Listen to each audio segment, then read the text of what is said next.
in the book of Matthew, chapter number 17. The book of Matthew, chapter number 17, we find our text for the series, not for the morning. Usually we have a text for the morning, and throughout the series we'll move through different texts and different places to bring the word. But in Matthew 17, verses 14 through 20, this is our text for the series. And I want to read it to you again because I want you to get it embedded in your heart before this series is over. I want you to get it deep down in your heart. And there may be things that God reveals to you that he didn't show me that may be beneficial to your family and your life. But I believe that there are a lot of topics and things that we will address during this series that are found right here in this particular text. So Matthew 17, verse 14 should be on the screen behind me if you don't have your Bible. It says, "And when they had come to the multitude, a man came to him, kneeling down to him and saying, 'Lord, have mercy on my son, for he is an epileptic and suffers severely.'" Let me change my translation to the English Standard Version. "When they come to the crowd, a man came up to him and kneeling before him said, 'Lord, have mercy on my son, for he has seizures and he suffers terribly. For often he falls into the fire and often into the water, and I brought him to your disciples, and they could not heal him.' And Jesus answered, 'O faithless and twisted generation, how long am I to be with you? How long am I to bear with you? Bring him here to me.' And Jesus rebuked the demon, and it came out of him, and the boy was healed instantly. Then the disciples came to Jesus privately and said, 'Why could we not cast it out?' He said to them, 'Because of your little faith. For truly I say to you, if you have faith like a grain of a mustard seed, you will say to this mountain, move from here to there, and it will move, and nothing will be impossible for you.'" In the Bible, there are what we call the synoptic gospels. Synoptic, like where we get our word synonym from, they are similar. The synoptic gospels are Matthew, Mark, Luke, and John.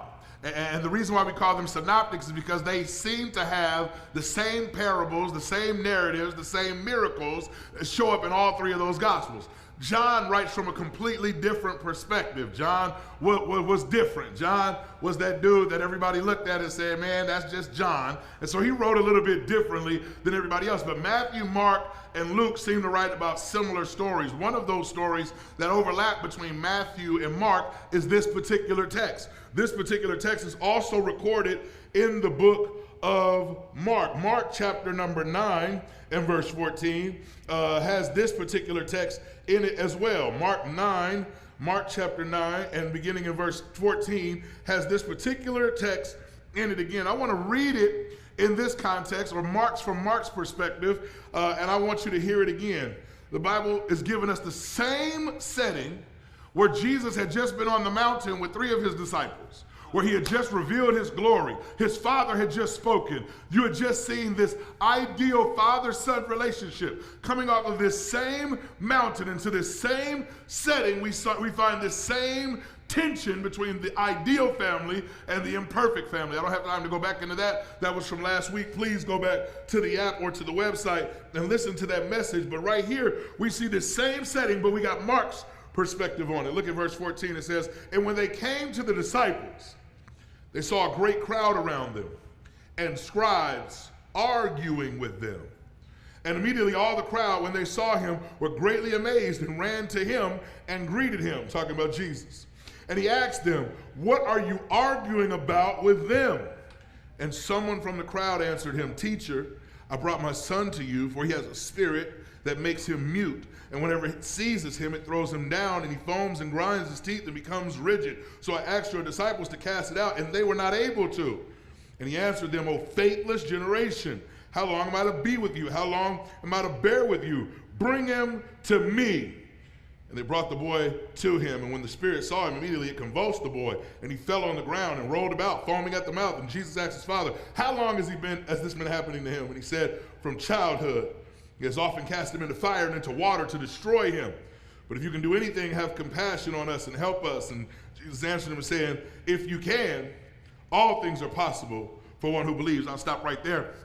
And I want you to see the nuances of this, the details that Mark gives, which is amazing to me, and I promise I'm going somewhere. It's amazing to me because Mark is not known for being a detail writer.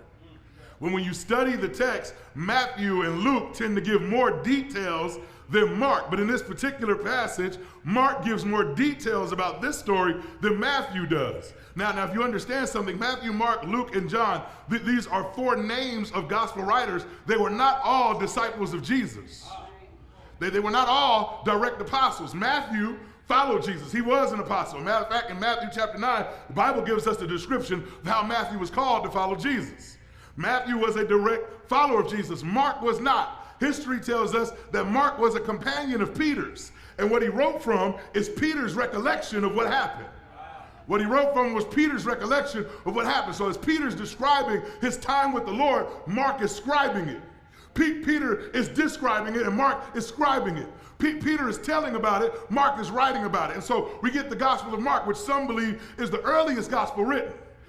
And so Mark writes about it, and he writes something different in it than Matthew does. And this is where I get some of what I want to talk about today, because Matthew, being a disciple of Jesus, conveniently leaves out. I'm not talking about altering the scripture. I'm not talking about man messing with the text. Matthew conveniently leaves out the argument with the scribes. Matthew didn't write about the argument with the scribes. Now I don't want anybody walking away talking about, well, they messed with the Bible, they took some stuff out. No, the principle is the same. Jesus overcomes every single obstacle that we need. But Matthew didn't write about it, though.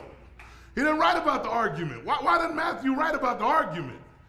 Because sometimes we want to avoid the ugly stuff about our family. Sometimes we want to avoid the ugly stuff about what happens in our world. Sometimes we want to talk about it. When somebody brings up to you, hey, how's your mom and them? I don't want to talk about it. You know, or we good. And we conveniently skip over some of the conflict that's been happening in our families. We conveniently skip over some of the things that were nuanced details in there. Why does Mark talk about it? Because Mark don't have nothing to lose. Talk about the argument. Matthew has something to lose. He was there. He was involved in it. I remember I told you last week that the Bible hinges on the story of one family. Now, when the scribes and the disciples are arguing, you got to understand, Jesus first came to the Jews. He didn't go to the Gentiles. And so what we're seeing here are Jews fighting Jews. Family fighting family.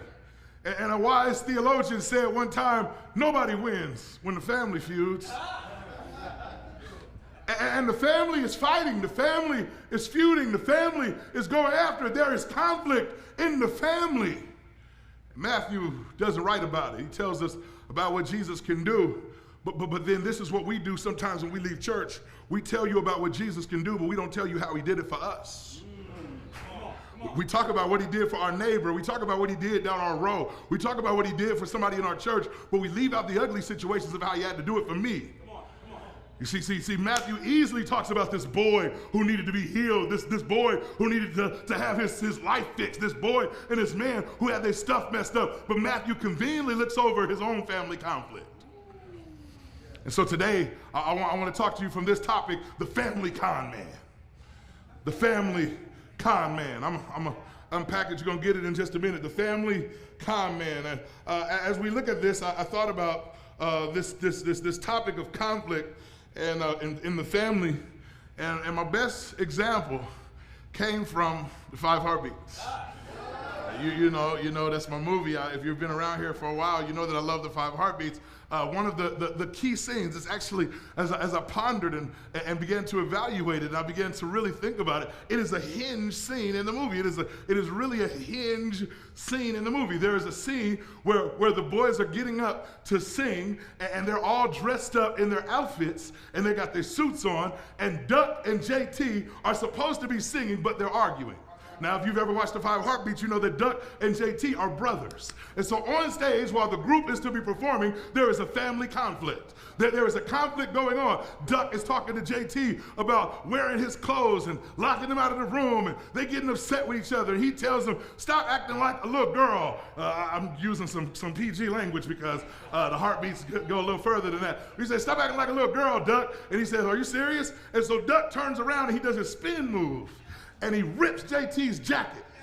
And JT looks back at Duck and he rips his jacket. And they look at each other, all of a sudden they're wrestling on the stage.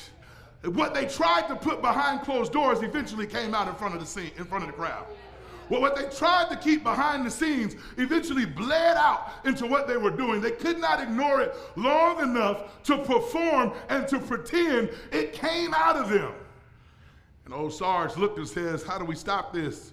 Jimmy says, don't stop it. I got to teach him how to use everything as a part of the show. I got to teach him how to use everything as a part of the show. Can I tell you something? What you're trying to hide, the master is trying to use as a part of the presentation of what it is that he's able to do. What you're trying to hide, the master is trying to use as a presentation for somebody who thinks their family is hopeless, helpless, and can't get right. What you're trying to hide is what God is trying to expose, not so that you can feel shame, but so that you can be a deliverer for somebody else in pain. So we find in this illustration in the greatest movie ever written that conflict is an inevitable and even necessary part of life. Even before the fall, conflict existed. And it wasn't sin, because before the fall there was no sin. Watch this. Eve's curiosity comes into conflict with the command of God. Y'all missed it. Eve sees a fruit on a tree and she is curious about what it is. But this particular tree, God said, don't touch it. Her curiosity is now coming to conflict with the command, yet the Bible doesn't say her curiosity was sin. Which means conflict in and of itself is not sin.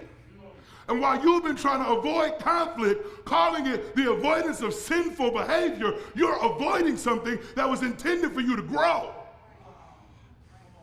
That it was Eve coming into conflict with her curiosity and the command of God, that, watch this, sin didn't occur until she wrongly responded to the conflict. It wasn't the conflict itself that was sin, it was how she responded to the conflict that created sin. And here's how most of us are living. We're running from the thing that is supposed to produce growth. We're running from the thing that is supposed to keep us moving. We're running from the thing that is to strengthen us in our life. Conflict creates growth. A lack of conflict leads to a load of complacency. Yeah, there's some of us who we're avoiding it so much and we're stuck because when we move forward, we get opposition, we move back and we stay in the same place. Yeah, you got conflict on your job. And you avoid it, complacent. Got conflict in your health. Watch this, the conflict between what you know to eat and what you like to eat. Come on, somebody. And in that conflict, it's how I respond that will either produce growth or keep me stagnant in where I am. And the problem is not that we have conflict. Conflict is inevitable and a necessary part of life. But it's how we respond to conflict. It is the same with your family. The reason why you got generation after generation making the same mistakes and doing the same thing is because we've been avoiding the conflict instead of dealing with it the way that God called us to. That's why we see the same thing. I'm sorry. I meant to warn you. The first thing that was supposed to come out of my mouth was to touch your mouth and to guard it because I'm coming to punch some people today. Oh, no, I'm not apologizing. No, I'm just getting you ready. You know you can prepare for the punch that's coming. So I need you to get ready for it. Here's the reality. The reason why we got generations and generations of laziness in our families. We got generations and generations of poverty in our family. We got generations and generations of sin in our families. The reason why we have them is because we don't want to deal with the conflict. Nobody want to confront what's going on. Nobody want to deal with the issues at hand. Nobody wants to deal with what's going on. Conflict creates growth. A good movie is not a good movie if there's no conflict. You know the movie that you knew exactly what was going to happen next, and it happened just the way you thought it was, and it happened. Look, my wife, I'm notorious for this. I call out those movies, and I say, I know what's going to happen. This was going to happen and such and such. She was like, why you just can't enjoy the movie? Because there's no conflict. I can't even enjoy a movie without conflict. Your weight training, you're not going to get no stronger. You're not going to lose no weight without conflict. If it's easy, it's not doing anything. If it's easy, it's not producing anything. Both in your biology and your psychology, conflict is a gift from God. Write that down. Both in your biology and your psychology, conflict is a gift from God. Conflict is the gift that prepares you for maturity. Conflict is the thing that pushes you to your next level. Pastor, if conflict is so good, then why do we all cringe at the thought of it? Because the truth of the matter is, when I say I'm going to talk about conflict, none of you got excited. None of you were like, it's about to go down. He's preaching on conflict. We're going to be better after we leave here. You're thinking to yourself, man, I wish he would just preach about blessing today. Skipping a letter in the alphabet, right? He could have went from B, blessing. He jumped straight to C, conflict. No, here's what we're going to do. We're going to talk about conflict because our avoiding conflict is causing our complacency. Our avoiding conflict is keeping us weak. Our avoiding conflict is keeping us vulnerable. Conflict is unavoidable, but it is manageable. Conflict is unavoidable. You're not going to get around it. You're not going to get away from it, but it is manageable. Now, most of us have heard messages and motivations about how our tone and our timing is important when it comes to conflict, and those things are truly important. I don't want to deal with the obvious stuff, or I don't want to deal with the stuff that you've dealt with before. I want to deal with some things beneath the surface today. I want to talk about the conflict that happens. I mean, how do we manage our conflict even before we get to our tone, even before we get to our timing? Even before we get to the tenor of what it is that we're saying, I want to deal with some things that you need to do before that. And 3 things that I want to give you so that next time you come into conflict, this is how you prepare yourself for conflict, by knowing these things. The first thing I want to give you is the personalities of conflict. The personalities of conflict. Before I do that, I want to read for you John chapter 7, verses 1 through 9. John chapter 7, verses 1 through 9. Here's what it says. It says, after this, Jesus went about in Galilee. He would not go about in Judea because the Jews were seeking to kill him. All right, now that's a good reason not to go somewhere. People trying to kill you. It says, now the Jews' feast of booths was at hand. So his brothers said to him, somebody say his brothers. His brothers said to him, leave here and go to Judea. And the man just said he's not going to Judea because they're trying to kill him. And his brothers, knowing this wasn't like big time, global. No, they knew they were trying to kill their brother. They had heard the rumors. And here's what they say to Jesus. Go to Judea. Y'all think y'all got problems in your family. Y'all got problems in your family. So his brother said to him, leave here and go to Judea. Watch this. That your disciples may also see your works that you are doing. They want to bait him into going to Judea. But they're using his leadership as their trap. Trying to use his leadership as their trap. They're not saying this in a good way. Hey, man, we just want to show off your glory. That's not what's happening. They don't believe in this dude. Here's what they say. They say, for no one works in secret if he seeks to be known openly. Oh, they just question his motives. You want to be famous, don't you? You want everybody to call you Lord, don't you? You want everybody to call you Messiah, don't you? And go to Judea and do something special. Watch this. If you do these things, show yourself to the world. The Bible gives you the explanation. I just kind of told you. For not even his brothers believed in him. Jesus said to them, my time has not yet come. But your time is always here. You're like, look, y'all got an earthly kingdom. This is your time. When you dead, it's over. But when I'm done, it's going to live on forever. Y'all need to chill out. Verse 7 says, the world cannot hate you, but it hates me because I testify about it and that it works, and its works are evil. You go up to the feast. I'm not going to this feast, for my time is not yet fully come. After this, he remained in Galilee. Why do I write this? Because there are conflicts in every family. And last week I told you that the Bible does not describe for us any perfect family, not even the family of Jesus. Right. And in looking at the family of Jesus, we see that his own brothers are baiting him into a conflict. Now, the way many of you would have handled that would not have been the way Jesus would have. Why don't you go up to the feast, Jesus, and you know they're trying to kill me. What you trying to say? You want to take me out? We can handle this right now. Maybe that's what I would have said. I don't know what y'all would have said. Maybe some of you would have been like, it's none of your business what I do. Maybe some of you would have turned your back and not addressed them at all. Jesus handles the conflict in a way that teaches us something about the personalities of conflict. But I want to share with you different types of personalities that are involved in conflict. Come close, write these down. Number 1, there's the pacifist. The pacifist. Now, the strict definition of a pacifist is one who is opposed to war. They don't believe that there's any reason for war at any time. But I'm talking about it as it relates to conflict management and conflict resolution, simply because, watch this, some of us are pacifists in the sense that we want to avoid conflict at all times. What we want to do is we want to pacify and please everybody around us. You know the person in your family, when the conflict comes, they just try to adjust everybody, start pleasing them. Well, I see we all having this issue. How about I just bake a cake? A cake ain't gonna solve this. How about we go out to dinner? How about we hang out? That's not gonna change this. You have an argument with your wife and you go book a vacation. That's not going to change this. You can't pacify this conflict.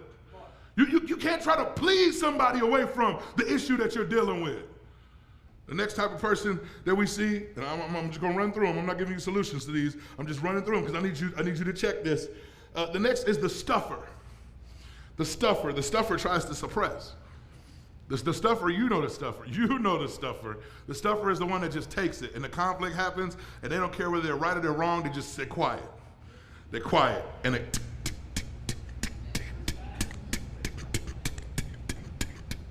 they're stuffing. And one day, you stuff so far down that you hit the detonator. And the stuffer has stuffed for so long that they got so much stuff built inside of them that the time you say something to them, boom! The explosion has happened. The stuffer tries to suppress it. And their goal is not to go off on you. They didn't want to go off on you. That's why they stuffed it. She didn't want to cuss you out. That's why she stuffed it. He didn't want to cut you. That's why he stuffed it. He stuffed it because he didn't want to do it. But what he didn't understand was it was an unhealthy way to deal with conflict. And by stuffing it, the only thing he did was fuel the unhealthy, sinful part of their nature. Sin grows in the dark. And so when we stuff things, we're putting it away in a dark place without dealing with it or allowing it to come to light. And here's what literally happens. What happens is we stuff it to the place to where it blows up. Next, we got the runner. Oh yeah, I love the runner. The runners love to avoid the conflict. These are the people that just stay far away from people that anybody, and y'all say, yeah, I might be a little bit of a runner. Listen, let me describe this for you. I'm talking about the runner that when something comes up now, you just stop answering the person's phone calls. You know what I'm talking about. Now all of a sudden, you don't look them in the eye, you don't talk to them, you don't hang out with them no more. You're just a runner. You could be in the same room and act like you don't know them. You're a runner. You're a runner. The problem with runners is you always end up returning to the scene. Because when you run, you only run in circles. Come here, Abraham. Abraham had his cousin Lot, and they herdsmen start fighting. Go read this back in Genesis. They're rich, they're wealthy. You know, they get wealthy, and they have herdsmen and people. They start fighting. Abraham says, "Man, you choose what you want to do, and I'm gonna do what I'm gonna do, and we're gonna fight." And Abraham's a runner. Every time Abraham comes into contact, he runs. Hey, you my sister, I'm running. Hey, you're my sister, I'm running. Lot, we're not gonna fight, I'm running. And he leaves and he runs. Problem is, you ran from Lot, and then twice you had to go back and contend for Lot. Because when you run, you return to the scene. Runners want to avoid the conflict. Then you got the litigators. The litigators, yeah. The litigators are the ones that always have an answer for everything in the conflict. They will never be wrong. They will never be wrong. They will always try to convince you that their way is right, no matter how messed up they are. Oh, I know we got some litigators in here. I've argued with them before. We got litigators who say that they're always right. That every time something comes up, they're like, okay, I see what you're saying, but what about this? And they can manipulate anything to sound like what they want it to be. The litigators. And then you got, tell the truth, shame the devil, your screamers. Your screamers try to intimidate. I've talked a little lower on this point because I don't want you to identify me. The screamers are the ones who get loud in order to prove their point. They will say to you, this is just my natural tone of voice, but the truth of the matter is, when they want to, they can control it. But the screamer has come to know that it is how I use my voice that works. It may not even be what I'm saying, but it's how I use my voice that is it. And you got the screamers who will out-talk you, and they cut you off when you're speaking. And when you escalate, they escalate. And you tried in vain to out-yell them, and it won't work. The dangerous thing about me, I'm just going to be honest, is I'm a screamer and a litigator. So I'm going to out-talk you and convince you at the same time. And I'm going to get louder with a better argument. You know, the litigator. And I'm a litigator screamer. I'm waiting for you to say something.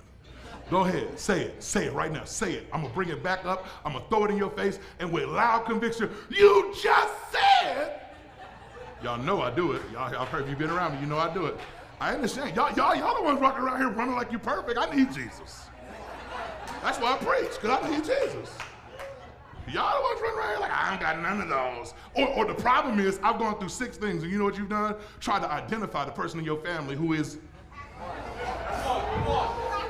While I've identified myself as 2, you've identified 7 of your family members.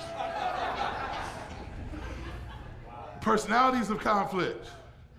We don't resolve conflict by doing these things. Here's one of the things that I've learned, is that when you're in your family and you're having conflict, it should not be your goal to win.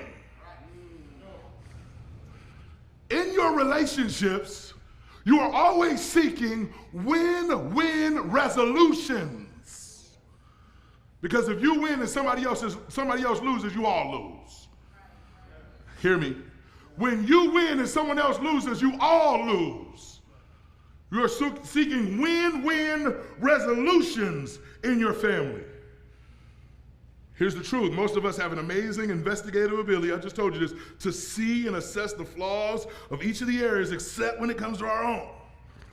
There's one more type that I think we all need to become. Even if our natural disposition is to become the first 6 that I just described to you. Is that 5? 5 that I described, 6, 5 that I described to you. The 6th one is the con man. You guys said, what? Yeah, I want you to be a con man. I want you to be the con man. Jesus was a con man. Y'all are tripping now. They quiet on me.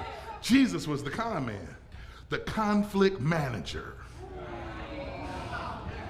I need somebody to become the family con man. I need you to be the conflict manager, the person who says, I will not avoid the conflict, I will not suppress the conflict, I will not try to convince you of my way. No, I will manage this conflict to a resolution. And if everybody in the family becomes a con man, watch what happens to our families. We have healthy conflict that produce growth. Come on, teach. We need to see healthy con man. Conflict management. Matthew chapter 18, verse 15 and 16, Jesus tells us about what a healthy con man looks like. He says, if your brother sins against you, go and tell him his fault. He did not say avoid it. See, here's what most of us are doing. We're ignoring the flaws of the people in our lives, calling it conflict management. No, there is no growth without conflict. If there's somebody in your life that has a fault and you don't confront them, you can't love them. Listen to me. Between you and him alone, here's what you do, but you don't front him. I don't need to put it on Facebook. You got Facebook Live. You're like, listen, Facebook, I want to talk today. I'm going to wait for a few of y'all to get on right now. I got something to say. It's been bothering me. I'm just giving y'all a few more minutes. Just a couple more of y'all going to come on, and we're going to talk about it, Facebook. My brother. Like, what?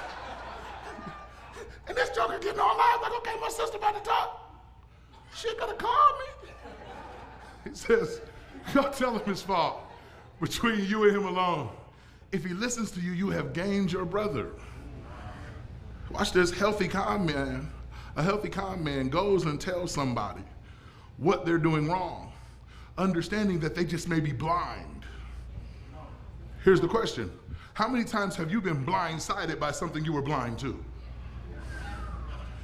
And nobody told you, and you didn't understand that it was just a flaw in your personality, that if somebody would have pointed it out to you, you genuinely wanted to change. And Jesus says that's what happens with a healthy con man. Healthy con man goes to somebody and tells them, hey, this is where you're in error. Here's where you're at fault. Here's where you're messing up. Here's where you're falling short. And they say, man, you know what? Either, watch this, I knew it and I've been lazy. I just needed some accountability. I knew it and I've been lazy. I just needed some accountability. Or they say, I didn't know that, and I want to move forward. That's what this first section is. If he listens to you, you have gained your brother or sister. The lady's like, don't come to me with all of that. It says brother. Yeah, don't do that to the scripture. Don't do it. Verse 16 says, but if he does not listen, this is what y'all want to know. Does not take 1 or 2 others along with you, that every charge may be established by the evidence of 2 or 3 witnesses. Not only do we have the personalities of conflict, but we also have, watch this, we have the personalities of conflict. We have the perspectives of conflict. We have the perspectives of conflict. Jesus tells us that, watch this, when we're dealing with conflict, there are certain personalities involved. There are some people who don't want to deal with it. Some people want to avoid it. Some people want to stuff it. All these things. You better identify yourself and who you are. But then you need to understand that there are different perspectives. Watch, he says, go to them alone and gain their perspective. Watch. He says, and I love Galatians 6:1. I didn't add it in here, but Galatians 6:1 says, brothers, if there's anyone overtaken in a trespass, you who are spiritual, restore such a one in a matter of gentleness, watching yourself, lest you also be overtaken in the same trespass. Here's what he's saying. Check yourself first. Before you start going to other people and talking to them about what they're doing wrong or what the conflict is, check yourself. That's the three things I want to give you under the perspectives of conflict. Number one, fix yours. Under the perspectives of conflict, the first thing that you need to do is you need to fix yours. What is your perspective? Watch this. Why are you going to this person? Are you trying to be right for the sake of being right? Do you have a personal motive? What is your issue? Are you angry with this person? Did they hurt your feelings? They might have, but you may not need to approach them in the emotional state that you're in. Fix your perspective before you hit somebody up. You need to fix yours. Everything else flows out of this perspective right here. Everything else flows out of this perspective. You can't rightly perceive someone else's perspective until yours is fixed. Because everything she says at that moment, she had an attitude. You didn't receive it. You didn't love me. You don't care. You just saying sorry. Y'all, you know what's the trip? Somebody apologizes to you, and you just say, you don't mean it. You don't mean it. And the truth of the matter is, we don't know if they do or not. And the truth of the matter is, here's what we do. We because we don't check our own perspective, we project on other people. Right? I went in thinking you weren't wanting to get right. You didn't want to get right. I went in saying, he's not going to listen, but I'm going to tell him anyway. I'm just going to tell him to get it off my chest. Is that why we do this? I'm just going to say it to get it off my chest. But before you go into conflict, you need to understand the perspectives of conflict. And the first thing you need to do is you need to fix yours. Check out James chapter 1, verses 19 and 20. He says, know this, my beloved brothers, let every person be quick to hear, slow to speak, and slow to anger. That means check yourself. Check yourself. Before you get ready to start talking to somebody else about what they're dealing with or what they're doing, check yourself, for the anger of man does not produce the righteousness of God. Check yourself. You're getting ready to approach somebody in conflict, and the first thing that you're doing is trying to get it off your chest. So you ready to, you done built this up, and now you're getting ready to give it to them. I'm going to give it to her. Okay. The next thing you need to do is, after you, the perspective of conflict, you fix yours, you need to find others. Find others. Find what? Others' perspective. Find their perspective. The person that you're trying to go to, find their perspective. Try to understand where they're coming from. You automatically think everybody's out to hurt you because you were hurt as a child. Y'all don't want to be real. You automatically think everybody's trying to desert you because you were deserted as a child. You automatically think everything is rejection because you were rejected or because you felt rejected at that moment. But you don't take the time to perceive that there is a perception of somebody who may love you, and what they're doing, they're not intentionally trying to hurt you. They actually want to grow with you. And when you fix your perspective and find theirs, you might find that the conflict is not as bad as what you thought it was. Find others' perspective. Find the person that listen, the others include two people. It's the person that you're going to and that you're wanting, that you have to have this healthy conflict with, that the confrontation eventually comes and you want to be the calm man for. That's fine. You need to check and find their perspective. At least have some, watch this word, empathy, before you run in and go off. But here's the other thing you need to do. The Bible says this, watch this, when we go back to the Matthew 18, watch. Get somebody outside the situation. Get somebody outside the situation. Somebody outside the situation that you can trust, not to gossip, because, sometimes we got other perspectives, like, let me tell you about Kat. And I'm going to tell her about herself. What you think? No, you're not looking for perspective. You're looking for an amen and a high five. Girl, you better do it. I would have did the same thing. No. I'm saying get somebody else's perspective. Sit down and say, hey, listen, I'm trying to check myself. Am I tripping? Right? Am I maybe missing something? This happened, and I need to ask you. Look, watch this. And before you go to the other person about what they're doing, ask, hey, listen, this is what I plan on doing. Is that right? Do you sense, was that? Now sometimes I do it in hindsight. Was that too hard? Was that too rough? I do it in hindsight, but you should go before. I'm planning on doing it. I trust your opinion. Do you think this will work? And many of us don't want to do that. You know why? Because we're already out for blood. We out to get them. We out to go after them. We're out to shut them down. And that's what we want to do. And nobody's going to talk us out of it, and we're not going to give them the opportunity. So we don't try to find other people's perspective. I don't want the perspective of the person I'm going to because I need to tell you off. I don't want the perspective of somebody that might calm me down because I don't want you to talk me out of what I'm doing. I'm upset. I haven't fixed my perspective. I refuse to find yours. I'm going for this. And this is where this stuff starts arising in us. This is where this stuff starts getting out of control. This is why you ain't talked to your cousin in 6 years. It's why there's people in your family that you just don't deal with. It's because you ran in head first without anybody else's perspective and yours was broken. Last thing you need to do in the perspective of conflict is you need to focus on God's. The Bible says, for God so loved the world that he gave his one and only son that whosoever believe in him would not perish but have everlasting life. Why do I quote that scripture? Because God willingly laid down his life so that he could end the conflict with humanity. Say it again. Focus on God's perspective. What is God's perspective? When it boils down to it, I'll die for this. For the relationship, I'll die. This is literally the perspective of God. God says, literally, when it boils down to it, I will lay down my rights. I will lay down my right to be right. I will lay down everything that I have, accept all the responsibility, and die for this. Pastor, they running over me. Die. Come on. Pastor, you don't understand. Die. Relationship dynamics may have to change, but the relationship still needs to exist. Die. Watch this. That God also put conditions on it, though. That for God so loved the world, that he gave his one and only son, that's him in the flesh, to die, to end the conflict between him and humanity. Here's what he says. Whoever believes. That you eventually have to accept what it is that I've done. You eventually have to accept what it is that I've done.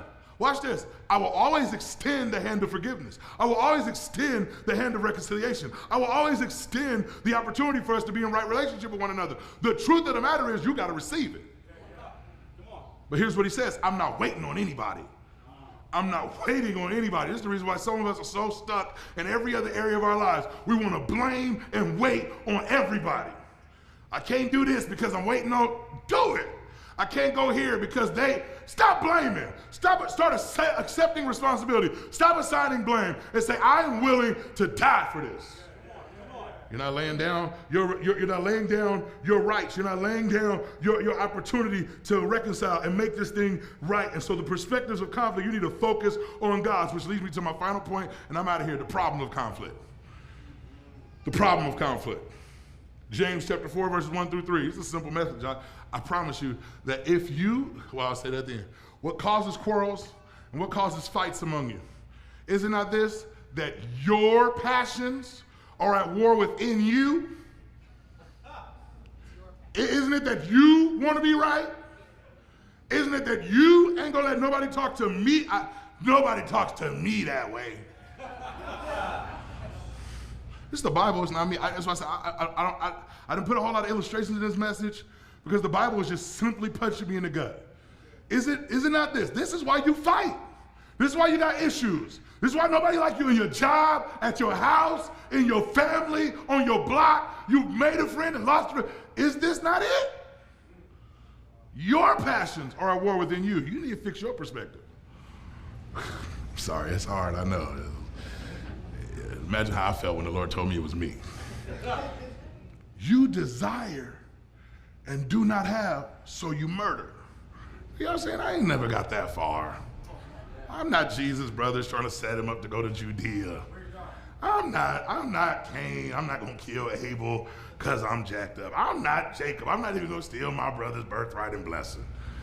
The Bible says, watch this, that when you're angry and harboring anger in your heart, it is the same thing as murder. Here's what he says. Because you hold on to your right to be right, you're a murderer. Because when you look at them, you're like, she can't see it my way. I'm sick of her.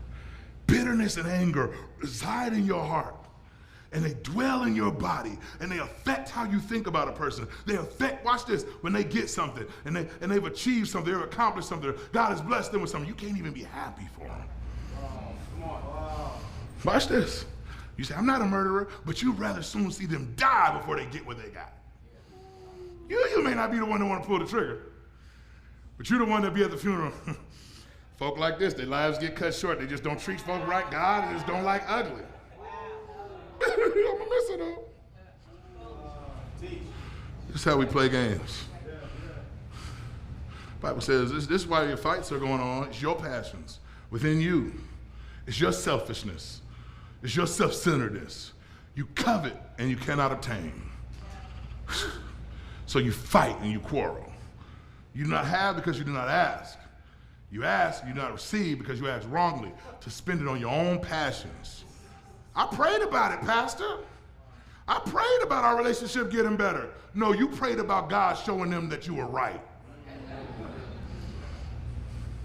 I know because I've done it. God showed them that they wronged me and I was hurt and they should have treated me differently. When they call and apologize, I know that you moved. How about you call first? He says, I'm not going to answer that prayer so that you can feel like you God and you move me to do what you want to do. And watch, you already can never be wrong. And so when I move on your behalf to do what you wanted me to do, to make them think that they were the only problem in the situation, and they might have been, but you don't accept responsibility for your actions in the situation. The problem of conflict, watch this, is me. The problem of conflict is not we can't get along. I understand escalations and tensions and all of these other things and all these external stuff. Here's where the problem starts, in your heart. The problem starts in our heart. It starts as a selfish act of wanting to be right, of only wanting to do, listen, that's where sin entered into the world, and that's where conflict enters into your family. It starts with you. What do we need to do? We have a charge and challenge to love. I remember growing up, I used to watch the Cosby Show. I know it's not cool to say that anymore. I'm not throwing out the baby with the bathwater. I watched the Cosby Show, and I didn't even want to be Cliff. Because, you know, Cliff was kind of a goofy dude. He was funny. He was a doctor. Early in my life, I decided I didn't want to be a doctor. I didn't like blood. But Claire, man. Claire was this lawyer. She was brilliant. She could argue anything. They would show her in court, and she would do her thing professionally and drop these lines and all this stuff, and she would be done, and she would rest her case, and it was like, man, Claire is cold-blooded. Sometimes she would bring that home. And when Theo and Cockroach were found to not be at practice one time, she set up a courtroom in the living room. When Vanessa was lying all the time, she would set up a courtroom with her kids, and one of her favorite lines was she would try one of her kids or somebody in her office was, let the record show. She would say, let the record show. And when Claire said, let the record show, you knew she was out for blood. When Claire said, let the record show, you knew it was over. You done ran into the trap. Claire's about to cut your head off. It's over now. Claire Huxtable is in the building. Everybody stand still. Claire would say, let the record show. One of the things that I wanted to do, I wanted to be like Claire Huxtable. And so if you ever have a conversation with me, you will notice that I will go back and I will take pieces of the conversation that we've talked about before. I will bring them back together in a moment. And I will say, but this is what you said here. I'm doing my own version of let the record show. Because I like Claire, and there was something about that sparked something in me. And I've lived my life kind of doing that, only realizing that I've belittled people around me with my arguments. Wow. Whereas the one time I heard somebody say to me, I don't like talking to you because you make me feel stupid. Let the record show. Let the record show. Let the record show meant that Claire was out for blood. When I would do that and I said, wait, didn't you just say? And I would ask 3 or 4 questions, and then I would bring it back. And I would bring it to the end, and I would wrap it up. That was my way of going for blood. It was my way of sacrificing my victim on the altar and placing them in front of me just to be right. I was out for blood. I don't know what your version of it is. I don't know how you do it. I don't know when you go out for blood. I don't know when you keep a record of what's been happening with the people who you're in relationship with. But the Bible says in 1 Corinthians chapter 13, verses 3 through 5, it says that if I give away all that I have, if I deliver up my body to be burned, if I have not love, I gain nothing. Love is patient and kind. Love does not envy or boast. It is not arrogant or rude. It does not insist on its own way. It is not irritable or resentful. NIV says it keeps no record, Claire, of wrong.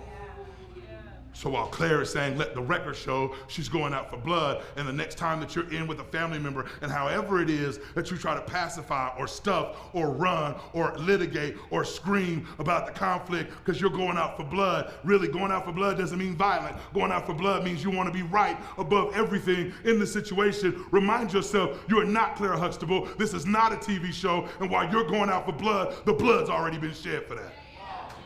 While you're going out for blood, the blood already covers it. While you're going out for blood, the blood has already sealed it. While you're going out for blood, let the record show this, that the penalty was paid, so I don't need retribution. Let the record show this, that the battle was won, and I don't need to win. Let the record show this, that the wrongs were righted, and I don't need to be right. Let the record show this. Change what the record is showing. That when you look down at somebody's sin and look up, see blood. When you look down at somebody in your family, when you get ready to get in conflict with them, see blood. When you look down and get ready to fight with them over something that can be resolved by kindness, the Bible says a soft answer turns away wrath. The Bible says love covers a multitude of sin. And while you're sitting here trying to be right, look down and see blood. And that blood, watch this, should so break your heart. Because it's not just the blood that was shed to cover their sin. It ought to remind you of the blood that covered yours. How dare I go out to shed blood when blood was shed for me? Come on. I get it. You got family issues that nobody wants to talk about.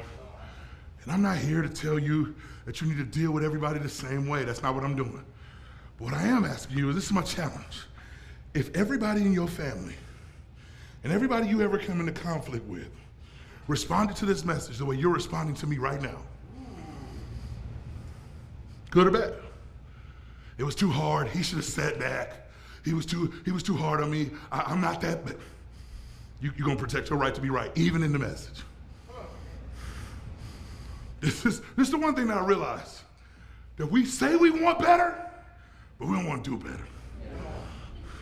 And I get it. It takes nothing to be saved, but it takes a whole lot to live saved. It takes nothing to be saved, but it takes a lot to live saved. It takes sacrifice, it takes effort, it takes humility, it takes prayer, surrender, submission. I gotta give up my right to be right. Use a lot of me today. Use a lot of me today. I'm not beating you up. I'm trying to build you up.